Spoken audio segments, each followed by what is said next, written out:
tenemos la chance de hablar con Guillermo Moreno, que fuera secretario de Comercio Interior. Fue candidato también a diputado, pero no alcanzó a pasar las instancias de las PASO. Guillermo, Horacio Cabalco saluda, ¿cómo anda? ¿Qué tal? ¿Cómo estás? Un placer hablar contigo, ¿eh? Muchísimas gracias, Guillermo. Bueno, punto número uno. ¿Quién ganó las elecciones? Bueno, eso, no sé, me parece que siempre se resuelve de manera muy sencilla, a menos que el que perdió diga que hubo fraude, pero en este caso no pasó eso. Así que simplemente contar los votos, no sé, es un debate que me parece hasta ridículo. Digamos, eso... No, se los pregunto porque todos dicen que ganaron, digamos, el oficialismo, el gobierno dijo que va a celebrar un triunfo en la movilización del Día de la Lealtad. El presidente tiene un desorden bárbaro. Como el presidente no tiene a la realidad como criterio de verdad, entonces tiene un problema, o sea... él convoca a celebrar un triunfo que no fue. Bueno, ¿qué se puede contestar de eso? Es un tema más de un psicólogo, de un psiquiatra que de un economista. Yo no tengo nada para decir sobre eso. O sea, vos das un cheque, no tenés saldo, salvo que tengas crédito y el banco te lo pague porque tenés un descubierto o tenés un crédito.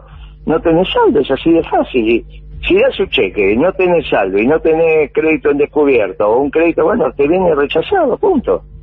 Es que es casi una operación contable, se suman los votos. ¿Qué dice la justicia? La justicia va a decir, tal fuerza sacó tantos votos, tanta sacó otro. Bueno, listo. Una de las que sacó más, la que gana. No sé qué es lo que quiere debatir Alberto Fernández. Igual peor es la declaración de la candidata. Yo la verdad que la valoro, me parece una persona razonable, pero... decir que ganaron los que perdieron los que ganaron, no sé, es como que ya la sociedad líquida, o esto de autopercibirse, está llegando a un límite que no se sostiene. ¿Qué es lo que le pasa cuando se violenta el sentido común? Mirá, Alberto Fernández ya tiene 2 decretos firmados, que después él no cumple. El primero fue el de la fiesta, bueno, está todo bien.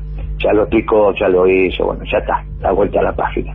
Ya la justicia se está ocupando. Ahora tiene uno, en términos personales, que marca el desorden que tiene en la cabeza. Él saca un decreto diciendo que a partir de ahora los documentos pueden ser masculinos, femeninos o una X. Después poder debatir si está de acuerdo o no está de acuerdo, no viene a cuento. Sí. Él saca ese decreto, hace un evento y finalmente saca un tuit diciendo que su esposa está embarazada de un varón. ¿Pero y cómo sabe que es un varón? Si sacó un decreto donde dice que hasta que vos no te autopercibas, o cuando te autopercibís, definís tu sexo. Y ese niño lo tiene en el útero de la madre. Ahora, esto parece una tontería. No es una tontería, es como él piensa. Entonces, tiene un desorden muy grande, por eso digo, mira, no está apto para gobernar. No está apto, este es un problema muy serio, ya estamos llegando a discusiones ridículas. Usted dijo esto la última vez que conversamos y salimos en todos lados, me imagino que le van a dar... ¿Lo llamaron para preguntarle qué quiso decir? ¿Por qué no fui claro? ¿Qué fue lo que dije? No, fue clarísimo, pero generó muchísima repercusión. Casi que lo acusaron de destituyente o que estaba mal, que usted insinuara que... Escuchame una cosa, si está claro lo que digo, ¿por qué me van a llamar para decir si estaba claro lo que había dicho? Si está claro, está claro. O sea, si lo que digo está claro, nadie me llama para pedir aclaraciones. Me llaman para pedir aclaraciones si lo que digo no está claro. Si vos me decís, no, fue clarísimo lo que digo, bueno, entonces ¿por qué me van a pedir aclaraciones? Pero que no esté apto para llevar adelante el gobierno, ¿es una percepción personal suya o tiene que ver con algunas decisiones que ha tomado y que usted considera que son absolutamente erróneas o equivocadas? Bueno, las percepciones devienen de la realidad, ¿no? O sea, vos percibís, yo no estoy haciendo un juicio de valor sobre su desempeño ni matrimonial ni como profesor en la Facultad de Derecho. En todo caso podría hacerlo por interpósitas personas o por alumnos que tuvo, pero no es lo que nos convoca en esta charla. Nos convoca en esta charla la evaluación de él como presidente. Sí. Y algunos pueden llegar a decir que las medidas que tomó desde las PASO, que tuvo una lectura, que cambió algunas partes del gobierno, que hubo algunos ajustes también a nivel provincial, que dieron vuelta a algunas elecciones, y que evidentemente las medidas que han tomado han evitado lo que algunos auguraban como una derrota catastrófica, por ejemplo, en la provincia de Buenos Aires. Hoy Gabriela Cerruti dijo, podríamos decir que en la provincia de Buenos Aires hubo un empate, ya que la cantidad de diputados, la cantidad de bancas que se disputaban en esa jurisdicción quedaron repartidas en partes iguales. Bueno, es una percepción. En realidad, ganador o perdedor tiene que ver con la cantidad de votos, por eso se evalúa desde ahí. Si no, en Formosa también empataron. ¿Está bien? Claro. Yo tendría a Cerruti que decir, o sea que la oposición empató en Formosa. Pero es cuando se entra en ese esquema, es de un absurdo tal. Infran, creo, sí, no llegó a duplicar la cantidad de votos, pero por ahí estuvo. Obviamente, si sacó una banca a él y otra banca a la segunda fuerza, es porque no lo duplicó, pero le debe haber faltado poco. Pero a nadie se le ocurre decir en Formosa, ni siquiera a los que perdieron, que empataron la elección. O vos, suponete que viene un formoseño de Cambiemos y te dice, no, nosotros empatamos en Formosa. ¿Cómo empataste? No, sí, ¿no viste que sacamos un diputado a cada uno? Pero es una cosa absurda lo que están diciendo, y todos entran en un clima de absurdo, que ya es lo que te estoy diciendo. La realidad no es un criterio de verdad. Y entonces, cuando la realidad no es un criterio de verdad, bueno, ya tenés un lío bárbaro. Ahora, volviendo a las medidas tomadas por Alberto Fernández, en realidad es un desastre su gobierno. Es un fracaso rotundo. Todos los indicadores económicos están peor que con Macri. No tenés uno que esté mejor. Bueno, ellos atribuyen a que la pandemia, evidentemente, es muy difícil de medir esas variables habiendo atravesado la pandemia de la forma que la atravesaron. Eso no es cierto. Puede ser difícil, con todo respeto, para vos que sos periodista. Pero para nosotros los economistas es muy sencillo aislar el impacto de la pandemia en la economía argentina. Simplemente trasladas lo que pasó en el mundo. Si en el mundo la caída de la economía es un 4%, estamos hablando de 2020, bueno, 4 puntos lo asignás a la pandemia, y los otros 6 que cayó la economía, o los otros 10 que cayó la economía, de acuerdo a cómo hagan los números, son atribuibles a las decisiones de Alberto Fernández. Obviamente que vos no tenés por qué hacer esa cuenta, porque no es tu métier, pero es muy sencillo para un profesional aislar ese fenómeno. Más, te entrenan aislando los fenómenos, porque como en las ciencias sociales, si es que son ciencias, todos los fenómenos están interdisciplinados, vos te entrenás mentalmente para tratar de aislar los fenómenos y estudiarlos. Entonces, el economista profesional está entrenado en aislar, en este caso, el impacto de la pandemia en una economía determinada. Y es tan sencillo como lo que te acabo de explicar. Entonces, pero desde el gobierno dan a entender que esos 6 puntos, digamos, hay 4 puntos atribuibles a la pandemia del COVID, y esos otros 6 puntos son atribuibles a la pandemia del gobierno de Macri. Bueno, no es una pandemia, son las decisiones que ha tomado el gobierno de Alberto, que no transformó las decisiones tomadas por el gobierno de Macri. Esto sí es así, de cierto. O sea, hubo un gobierno que fue un desastre, que fue el de Macri, que ahora comparado contra otro gobierno que tiene los indicadores peores, te termina pasando que Macri crece en las encuestas. Es ridículo. El gobierno de Macri fue el peor de la dictadura para acá, hasta que llegó Alberto Fernández. Y yo te estoy comparando a Alberto Fernández con Macri. No te lo estoy comparando con Macri, que es un muchacho que decía que a las 7 de la tarde se ponía a ver la televisión, y que vos sabés que antes de las 9:30 no se levanta. Y eso lo hace ahora y cuando era presidente. Pero lo dijimos siempre porque lo conocemos, somos más o menos la misma generación, lo conocemos. ¿Está bien? O sea, sabemos cómo gobierna Macri, cómo trabajó cuando fue intendente, sabemos todo eso, no es un misterio que te estoy diciendo. No es que es una cosa que uno sabe porque en realidad tiene un amigo muy cercano y te cuenta intimidades. Vos sabés cómo es Macri. Vos le preguntás, che, ¿dónde conociste a tu actual señor? Y nos conocimos en el gimnasio a las 10 de la mañana, a las 11. Si vos sabés que a la mañana hacía siempre eso Macri, siendo intendente, siendo presidente, o cuando no trabajó en su vida porque no trabajó. Por eso no trabajaba. Y después te venís a enterar, cosa que no sabía, porque él mismo lo confiesa, que a las 19 empezaba a mirar Netflix y desconectaba el teléfono. O sea, tenés un presidente que si hay una emergencia, no sé, a través del camarero lo tenés que ir a buscar. Es una cosa desopilante. Pero aparte, vos estás viendo una película y resulta que te enteraste ¿y cómo haces para cambiar el chip? Es una cosa que vos me digas que ves una película a las 11 de la noche, un sábado, pero que vos me digas que un día de semana a las 7 te desconectabas y empezabas a mirar Netflix, comparado contra este es peor. Bueno. Ok, quedó claro el planteo. A ver, hablemos de situaciones o de medidas que han tomado y que mucha gente las relaciona en algún momento a medidas que usted ha tomado en algún momento. ¿Era el momento para poner el congelamiento de precios? ¿Está funcionando? No puede funcionar porque hay un problema de abastecimiento en el mercado.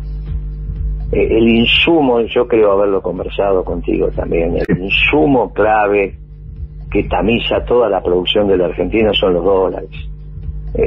No hay producto que no tenga algún componente importado, y ese componente importado lo tenés que adquirir en dólares. Cuando no hay dólares te empiezan a escasear los componentes, y componente, insumo, como lo quieras llamar, el repuesto de una maquinaria, lo que te parezca, problemas en la logística. A la larga hay un problema, mucho antes de a la larga hay un problema de abastecimiento que ya lo está viendo en el mercado, ¿no? Entonces, te ocupás de los precios cuando el mercado está abastecido. Si el mercado no está abastecido, es imposible ocuparte de los precios, porque ¿qué sentido tiene que vos congeles un precio de una mercadería que no hay? Sí, no, por supuesto.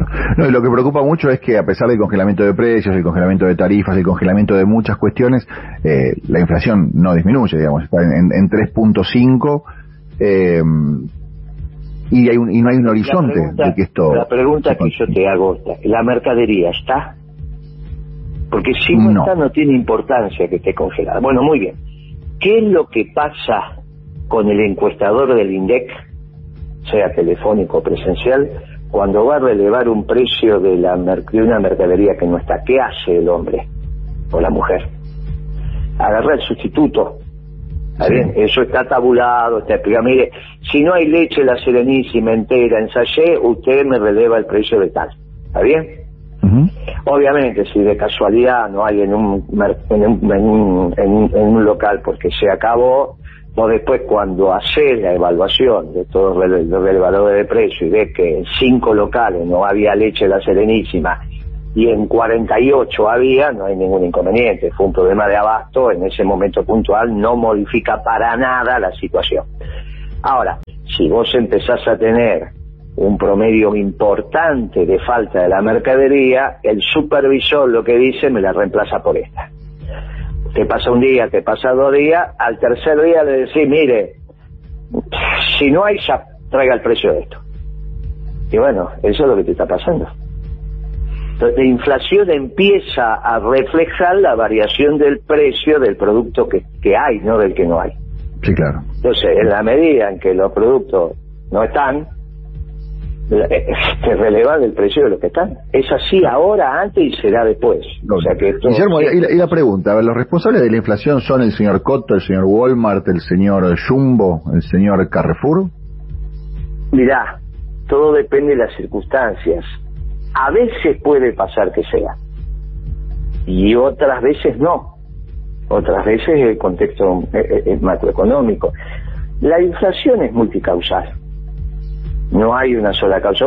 Imagínate que si la causa de la inflación fuera Cotto, ¿cuánto tarda un funcionario? Ni siquiera necesitas el presidente, ni siquiera necesitarías el secretario de Comercio. El director nacional de precios te lo soluciona. Lo llama y le dice, Cotto, mire, tengo esta instrucción, me parece que usted tiene este problema, ¿lo puede resolver? Y Cotto le dice inmediatamente que sí. Es un absurdo eso. Ahora, también es cierto que cuando a vos se te acelera el consumo, cuando en algún momento nos había pasado a nosotros o tenías un impacto internacional, que es mi caso, por ejemplo, que llegamos a tener la soja a $645, bueno, obviamente eso te impacta en el aceite. Entonces esa es otra causa. Vos podés tener toda la economía muy prolija, superávit fiscal como teníamos nosotros primario, superávit comercial, bla, bla, bla, y te viene una tendencia de precios internacionales que te desordena. Te llevó el trigo a 400, te llevó 200, te llevó la carne a $22.000 la Hilton, la leche a $5.700 la tonelada. Bueno, entonces eso te genera un impacto en precios domésticos, porque si aumenta afuera y vos no tomás ninguna decisión, te va a aumentar adentro. Esto también hay vasos comunicantes, y esto es obvio a través del comercio exterior. Si un tambero le puede vender la leche a Nestlé, que la va a exportar mucho más cara de la que se lo va a vender a la Serenísima para vender en el mercado interno, ¿vos qué haces? Suponete que vos sos el tambero y te viene el comprador de Nestlé, te dice, te pago mucho más porque los alemanes me pagan mucho más la leche. Y te viene Mastelone, Don Pascual, y te dice, mira, yo no puedo porque en realidad el mercado interno no me da. Y vos, si sos tambero, ¿a quién le vendes? Y sí, obviamente, que me lo pague mejor. Y bueno, entonces vos tenés que tomar medidas para eso. Por eso a veces, y les pasa a ustedes los periodistas también, se ponen a opinar de cosas que en realidad hasta a veces desordena el propio trabajo del periodista, que es bucear en la realidad para encontrar las mejores respuestas, no opinar todo el tiempo sobre cosas que se desconocen. Vos sabés que siempre el periodismo fue o un periodismo que se vinculaba, tendenciaba a la crónica, entonces lo que hace es describirte la realidad, y sobre esa realidad que él percibe, bucear entre los que generaron esa realidad para que el lector construya su propia opinión, y aquellos periodistas que se la pasan opinando todo el tiempo, sepan o no sepan. No es tu caso, no es tu caso. Claro. Soy muy respetuoso en esto que estás diciendo, pero, y en la entrevista, pero vos sabés que hay periodistas que opinan de todo y no saben de nada. Entonces generan un desorden, piensan que un programa de radio, de televisión, es como estar en el bar del café, que lo que vos debatas no tiene ninguna trascendencia, porque todos tenemos debates. No, por supuesto, y obviamente que influye. Guillermo, la última, pero nadie toma decisiones sobre un debate de café. Entonces, esto que te estoy contando de la inflación, y que van dos compradores al mismo tambo, y pueden ofrecerte 30 o 40% de diferencia en el precio, y es obvio que si vos sos el tambero le vas a vender al que te ofrece más. Bueno, esto me pasó. Claro. A pesar de que tenías la macro correcta, que estaba todo bien, bueno, ahí tienes que tomar otras decisiones, y esas decisiones se llaman retenciones. ¿Está bien? Y eso genera conflictos. Claro. Y lógico que genera conflicto. Bueno, esa es la política, por eso Perón decía, no se toman decisiones sin romper el huevo. Él decía, mira, no podés hacer una tortilla sin romper el huevo. En algún lugar vos te parás para la toma de decisiones. ¿Dónde se para el peronismo? En la defensa de la patria y en la defensa de los intereses populares. ¿Dónde se paran los liberales? En otro lugar. ¿Dónde se para la izquierda? En otro lugar. Entonces ahí vas contra el derecho de propiedad. ¿Dónde se paran los radicales? Bueno, nunca lo sabes. Está bien, porque un día están en un lado, otro. Bueno, no importa, pero es un tema de los radicales y está bien. Claro. Ahora, ¿dónde se para, Alberto? Bueno, tampoco lo sabes, porque la realidad no es un criterio de verdad para Alberto. Esto no es un tema menor. Entonces, ¿y Cristina dónde está parada, Guillermo? El día de la elección, y dice, ganamos. Sí. Cuando los porcentajes eran al revés, estabas perdiendo en provincia y en todo el país, de acuerdo a lo último que te había dicho, que la derrota iba a ser escandalosa, y fue escandalosa. Perdió por 9 puntos a nivel nacional. Claro. Y hubo provincias que perdimos, pero perdió el peronismo horriblemente, y no pude yo reemplazar con mi discurso que esto no era un gobierno peronista. Entonces arrastra a todo el mundo. Claro. Arrastra el peronismo, y es la primera vez que el peronismo quizás pierda su continuidad histórica en 70 años. Ahora, no es solo eso, porque yo te digo ahora, ¿quién va a defender a los trabajadores ante el fracaso de Alberto Fernández? ¿Quién va a defender a los humildes? ¿Y quién va a defender a los muchachos de la producción? A los pequeños, medianos productores y a los industriales. ¿Quién los va a defender si no está el peronismo? Yo estuve en un evento en San Nicolás el jueves pasado, en la Cámara, en la Confederación de Industria y Comercio, y cuando llegamos a esta le muchachos, ustedes no votan al peronismo, estamos de acuerdo, pero les gusta que gobierne. Y todos dijeron sí, porque ustedes saben que cuando gobernamos nosotros los intereses de la industria están protegidos, están cuidados. Ustedes se sienten importantes. Bueno, con este gobierno de Alberto no, porque cree en la sociedad postindustrial. ¿Y en qué se fue? El que se fue también cree en la sociedad postindustrial. Y claro, y ahí se hizo un silencio que, ¿viste? Esos silencios que se cortan con un cuchillo. Guillermo, la última. Y Cristina, porque habló mucho del gobierno de Alberto, y este es un gobierno de coalición donde evidentemente Cristina tiene una parte importante y lo marcó en el momento de la carta pospaso, donde supuestamente se alinearon algunas cuestiones. Cristina, ¿qué responsabilidad tiene en esta situación política? Y toda. Es la que definió este armado político, la responsable política de esto, el responsable en gestión es Alberto, porque el poder ejecutivo es unipersonal, ¿está bien? Vos podés decir lo que quieras de los gobiernos, pero el presidente el poder ejecutivo es unipersonal, te guste o no te guste, ¿está bien? Fíjate el caso de Perú, el hombre llega con un partido y a los 40, 50 días cambió y se acabó y nadie le puede decir nada. Después que le vaya mal, le vaya bien, este Castillo es otra discusión, pero está claro que el poder ejecutivo es unipersonal. Ahora la responsabilidad política es total de Cristina. Total de Cristina. Esto ya ha conducido al pueblo a la derrota. ¿Quién la condujo? Bueno, instrumentalmente Alberto Fernández, políticamente Cristina. Esto es una realidad. Imagínate vos que están diciendo que ganaron y salieron tercero en Santa Cruz. Pero esto es un absurdo. Todo es un absurdo. Y lo de Cerruti, por eso te digo, mirá, lo de Formosa es el caso típico. Ningún periodista se le ocurriría, ni vocero, ni siquiera de la oposición cerril, como es Juntos o como se llame, decir que empataron en Formosa porque se llevaron un diputado. Bueno, esto es un absurdo. Lo de la señora Cerruti es un absurdo total. Ahora, ¿por qué estas cosas pasan? Y bueno, porque evidentemente los límites del ridículo no existen.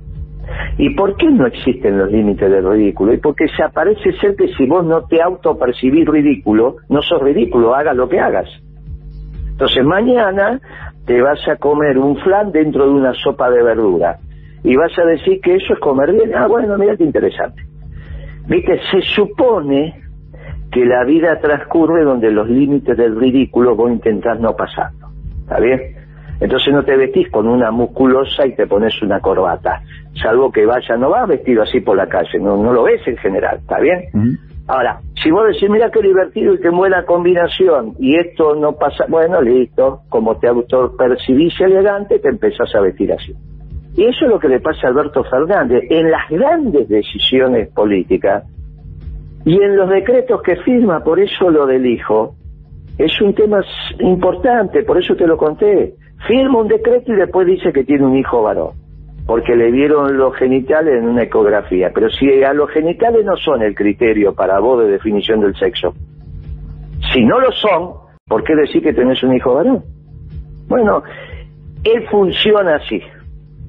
Y por eso no está apto. Guillermo, gracias por esta charla, Hasta luego, viejo, gracias, hasta la próxima. Hasta luego.